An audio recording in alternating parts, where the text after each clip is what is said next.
de plus, on le savait, sur la sellette, en disgrâce. La messe a été dite hier pour Jeff Sessions. Le ministre américain de la Justice, pourtant soutien de longue date de Donald Trump, a été poussé vers la sortie, une démission forcée. Jeff Sessions paye le fait de ne pas avoir assez soutenu son président dans le cadre de l'enquête menée par le procureur spécial Mueller sur les interférences russes dans la campagne présidentielle de 2016. Donald Trump lui reprocherait de s'être récusé, refusant de superviser les enquêtes. Il n'aime vraiment pas Jeff Sessions. Il pense qu'il est un traître. Il ne pense pas qu'il est un bon procureur général et il attendait réellement le moment de la fin du mandat intermédiaire pour pouvoir le renvoyer.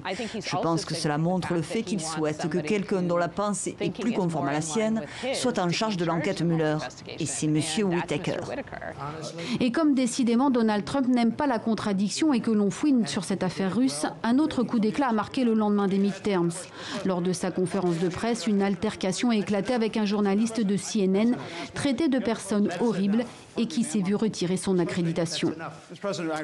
Monsieur le Président, si je peux vous poser une autre question concernant l'enquête russe, êtes-vous inquiet quant à... Je ne suis inquiet de rien du tout quant à l'enquête russe, parce que c'est un canular. Ça suffit, rendez le micro.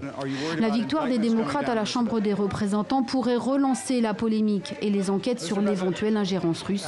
Donald Trump n'a pas fini de dénoncer une chasse aux sorcières, comme il se plaît à le répéter.